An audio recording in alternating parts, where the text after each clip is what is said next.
Week 6 on the schedule. It's very exciting. It brings us a rematch of the national championship with Michigan going to Washington. Can Ohio State continue to just be on cruise control? And will Penn State continue to play well and keep that defense going like it was this past week when they take on UCLA? And let's not forget about the mighty Indiana Hoosiers. I'm serious when I say that.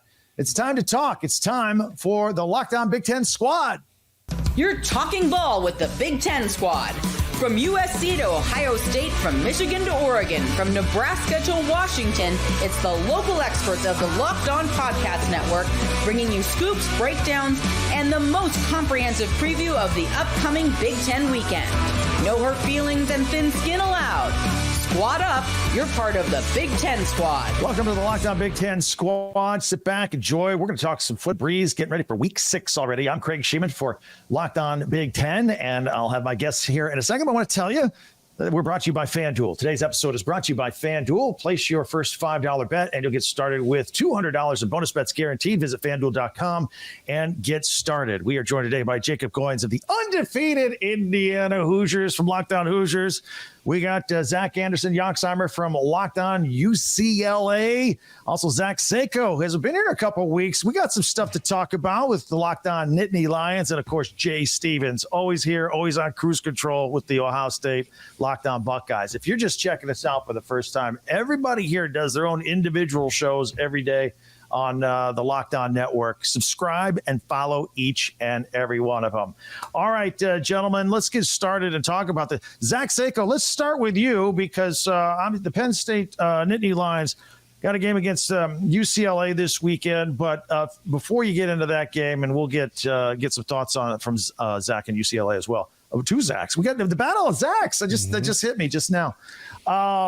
Impressive defensive effort by Tom Allen. I've been a little critical of the Penn State secondary as of late, but they gave up that opening drive to Illinois and then shut it down in front of a great atmosphere out there, by the way.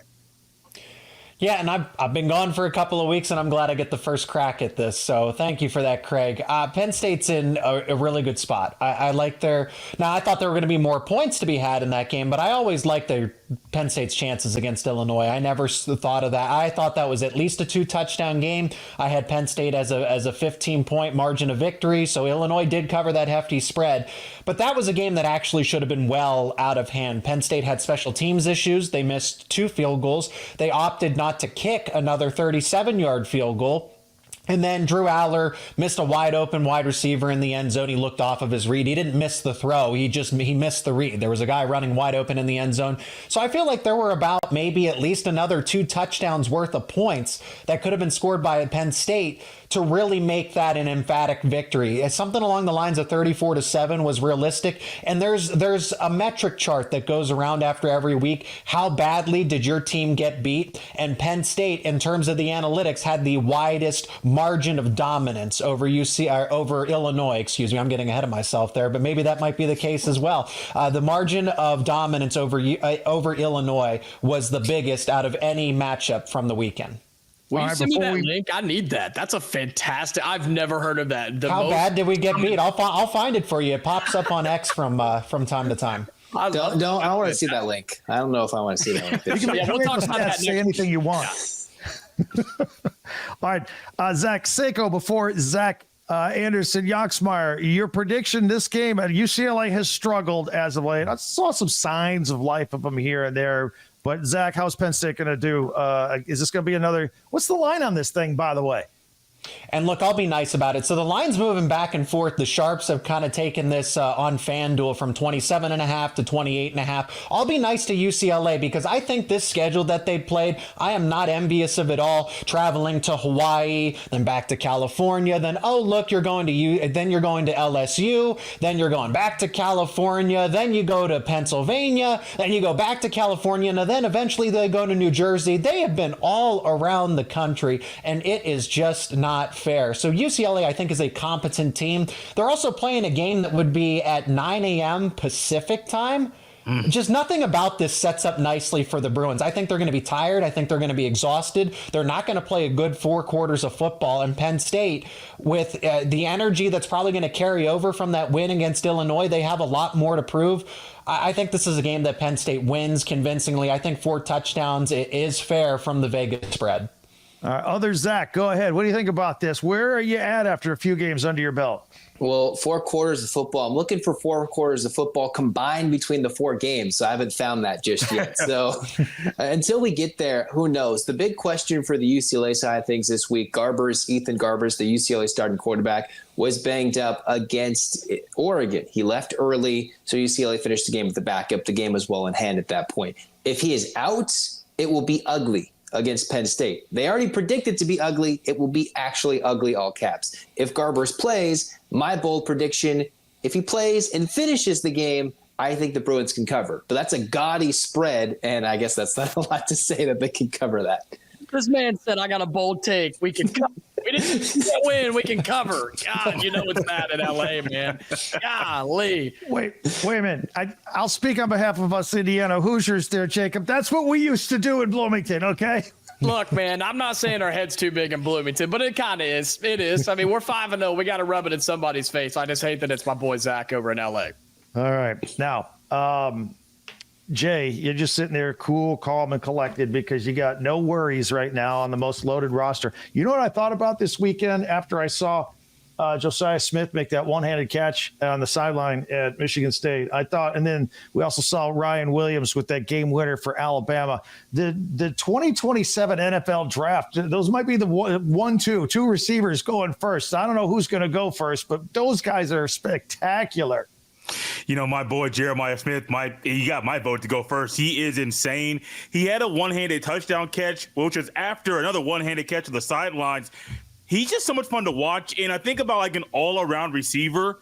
He is kind of that right now. And he's doing things in the passing game that you would think an elite receiver is doing. But he's so unselfish. He's giving up his body in the run blocking game and blocking downfield consistently.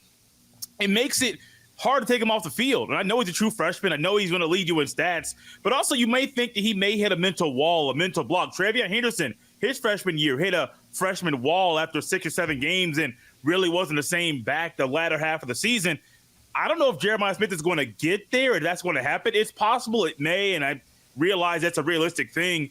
But the reason I'm not sure if it will is because he's just more mature. He's made for the moment, and we got to see some of that South Florida swag and some of that edginess that he has when he scored that touchdown. The first one was a running touchdown. The second one was that one-handed catch.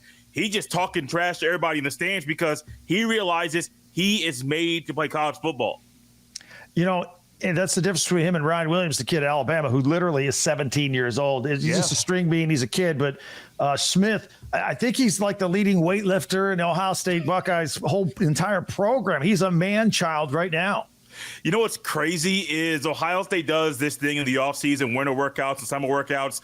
At the end of that workout portion, you get named an Iron Buckeye if your workout session is superior over others. There may be 8 or 9 guys that may get that. Sometimes it's less. As a true freshman, during his first offseason, he was named an Iron Buckeye. And I'm thinking, all the things we heard, all the recruiting shows I did with Brian Smith, and Brian Smith knows him personally, so it's a little bit different, not just recovering a guy that's on the other side of the country. You're covering a guy you personally know. Everything people have said, he's doing and exceeding all of the expectations. He's so much fun to watch. And as we get deeper, especially this week against Iowa and then the rest of the season, I just can't wait to see what he does against Big Ten opponents.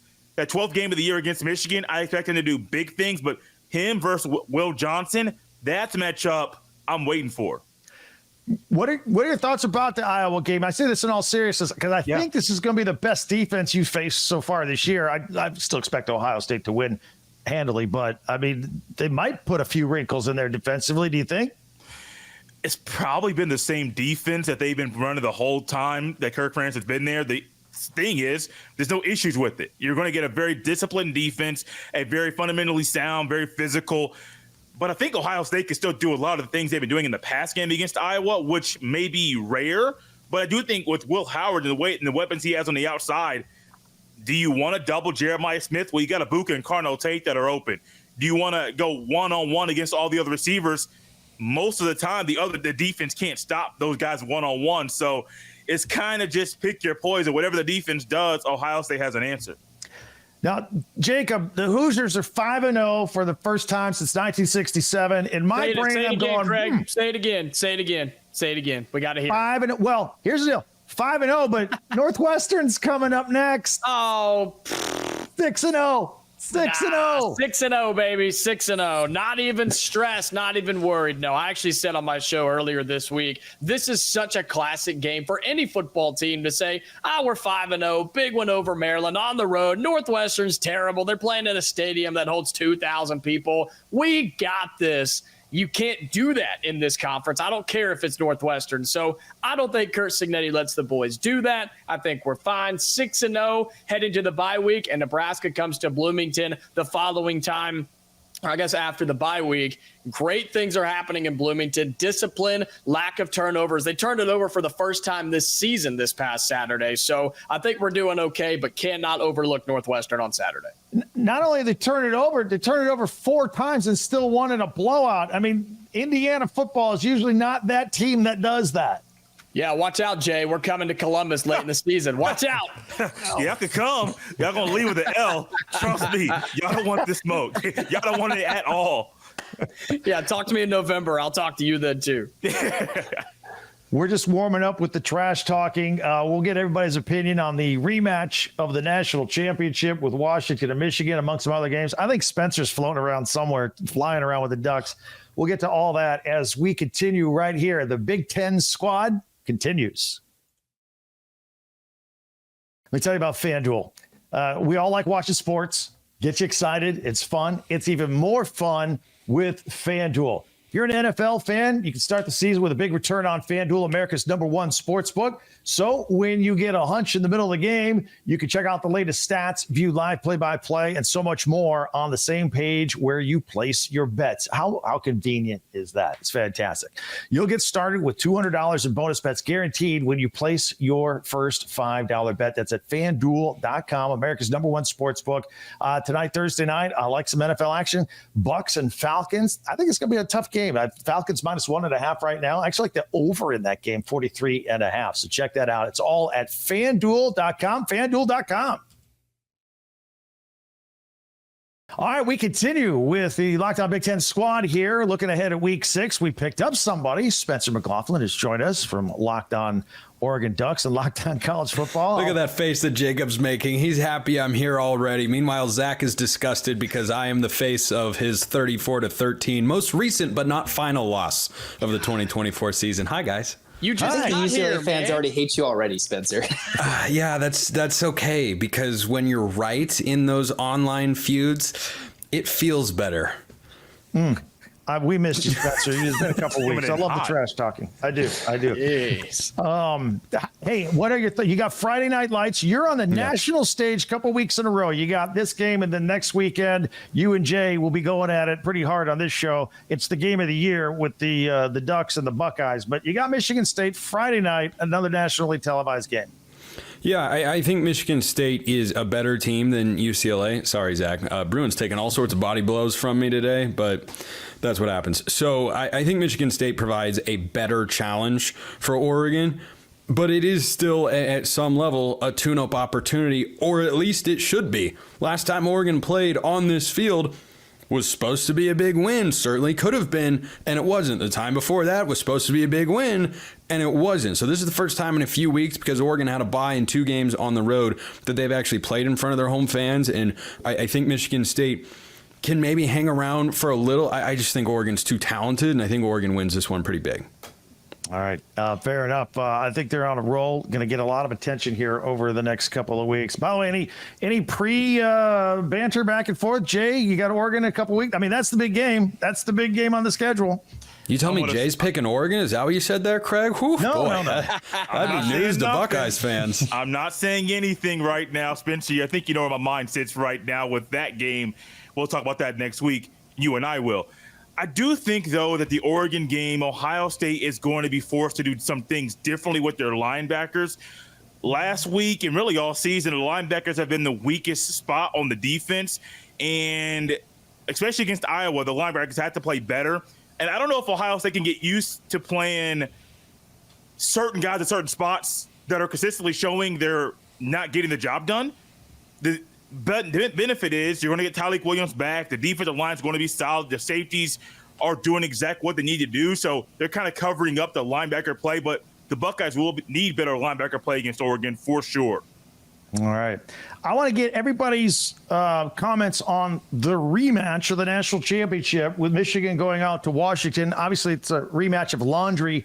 Coaches are different. Players are different. Jacob, we'll start with you at the top. How do you see this game? Both teams have a lot in common. New head coach, new quarterbacks, new players. How's it going to work out? Washington's actually a slight favorite in this game.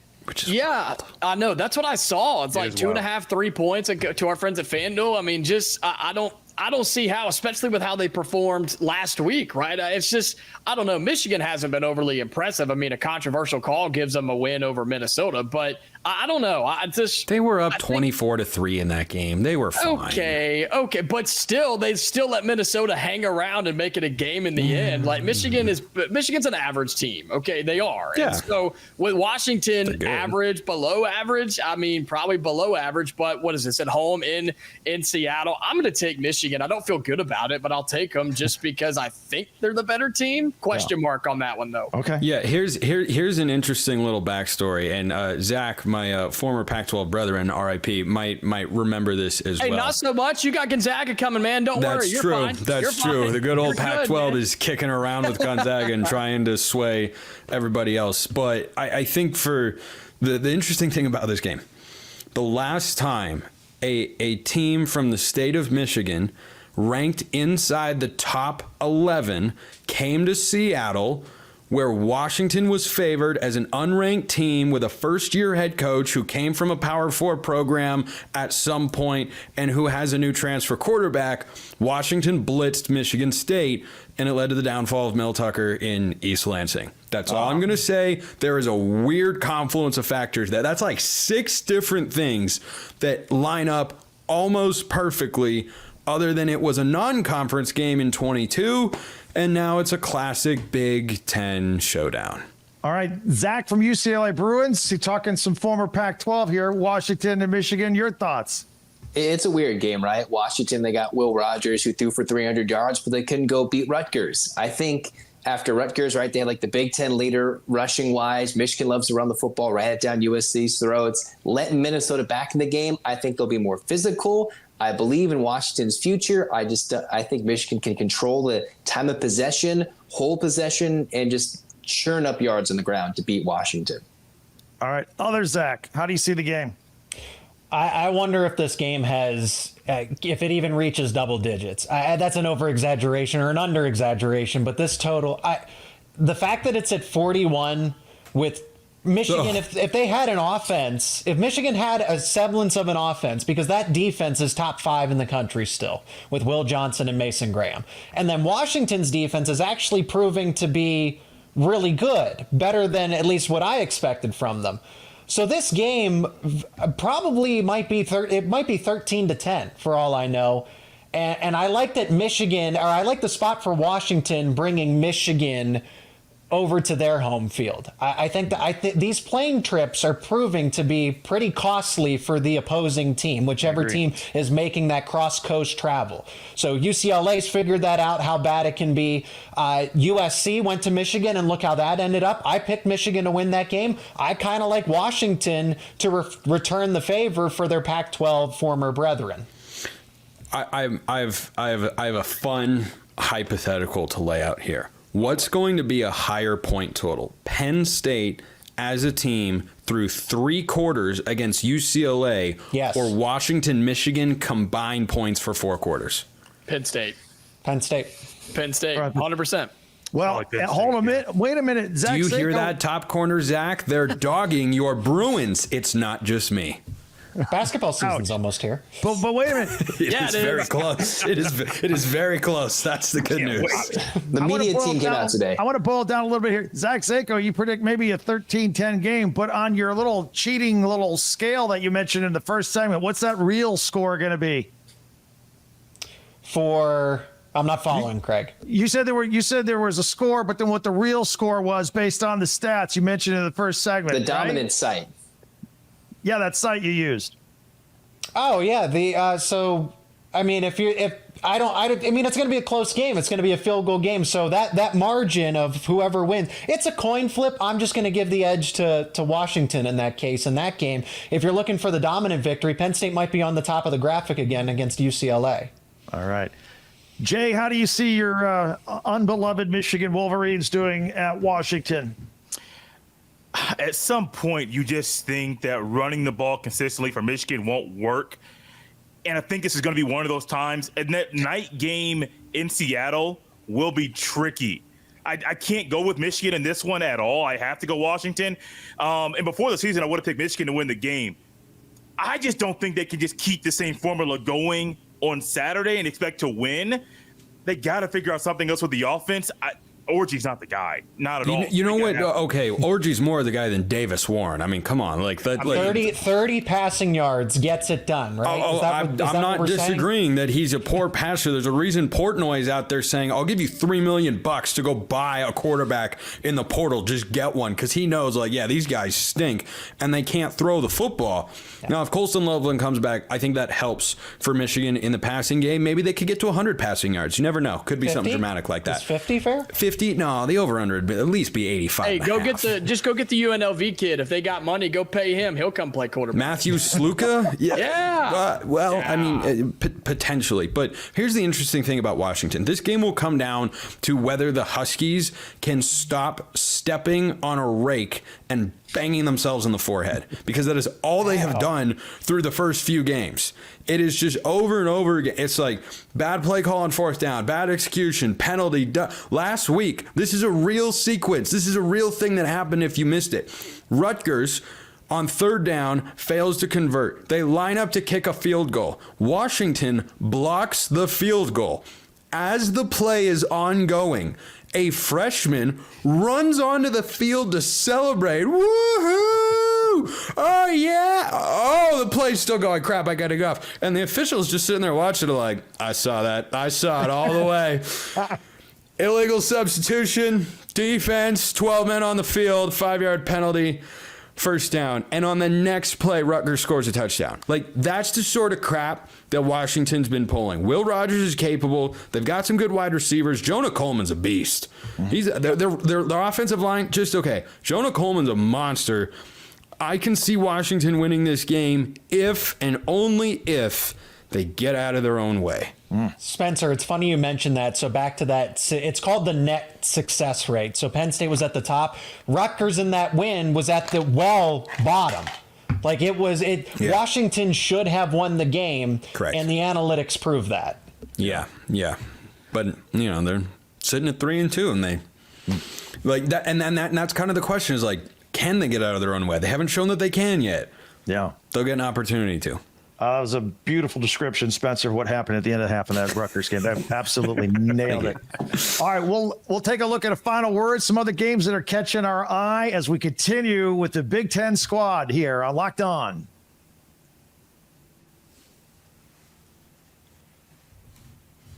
As we continue here with Locked On Big Ten squad, getting ready for week 6 around the Big Ten in college football. Very excited about it as we continue with Jacob and both Zachs.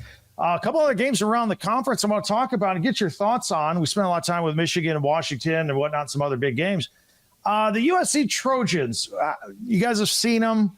They were down by 11 points at home against a Wisconsin team that's still trying to figure things out. They go on the road to Minnesota. Ironically, both Minnesota and USC lost at Michigan by 3 in the past couple of weeks. I don't know if this is an even matchup or not. What do you guys think? Jacob, we'll start with you.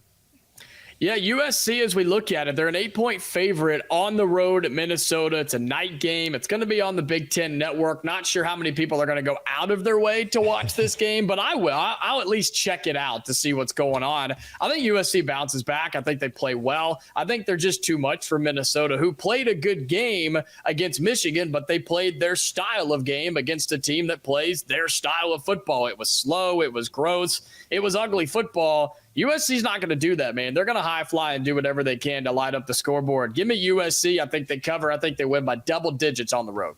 All right, Zach from Locked On UCLA, how do you see that USC-Minnesota game going?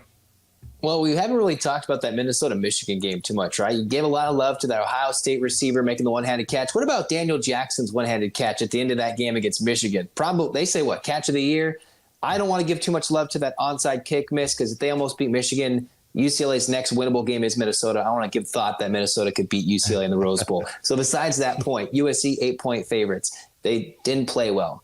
Speaking of Washington, like shooting themselves in their own foot, USC did the same thing against Wisconsin. I don't believe Minnesota could play up to the challenge, but USC, I think, is also a little overrated as well. Sorry, Trojan fans, but, it's coming from your counterpart across town. I know I haven't seen good football in a while, but, I do think USC should win this game by double figures, 2 scores. Although Minnesota has shown they're scrappy, there are a couple weird plays from maybe being 4-1. Who knows? I just don't think they're capable enough to hang around with a USC offense that I think should score, considering Michigan just hung 27 on them. They can't throw the football. Zach Zako, how do you see USC in Minnesota? So this is another instance of the not full cross-country coast-to-coast trip, but USC's got to hop on a plane and go to Minnesota. Now, this would be a 4:30 kickoff USC time. But Minnesota at night, this is a physical team that is basically a Michigan light. I like Darius Taylor, the running back. I think Minnesota can for USC, the key to this is how many points can you get ahead? Because we saw Wisconsin give USC a game and then they ran out of gas. Early in the third quarter, because that trip is daunting. Jet lag is a very real thing. I don't care how physically fit Division I football players are. These trips are unprecedented with this new conference realignment. If USC can be ahead by maybe 2-3 touchdowns, then they win this game just fine. I can see Minnesota going through the 7-8 offensive linemen because PJ Fleck will do that. He'll do something like that. Brett Bielema did it to Penn State 3 years ago. What's to stop PJ Fleck from doing that against a USC team that just doesn't see that kind of ground and pound power football? Oh, and Minnesota has the running backs to do it. Yeah. So I'm not saying, here's what I am saying. Never say never about a Minnesota upset. I actually like them to cover. I see this being a 7-point game. I see USC being ahead by enough to maintain the win, but Minnesota will make it interesting. And that is a case in point because they made it close against the top 5 Michigan defense on the road. I think that carries over. Zach, I'll stay with you for the final game I want to talk about, and it's more interesting. I shouldn't have saved it for last, but Rutgers at Nebraska. I have them in my own Locked On Big Ten Power Rankings neck and neck, so whoever wins this game is going to leapfrog the other one. But Rutgers, Dylan Raiola for Nebraska. I love watching him play. Rutgers is a scrappy team. I think they're both kind of scrappy. Nebraska has way too many penalties these days, but how do you see that game coming out?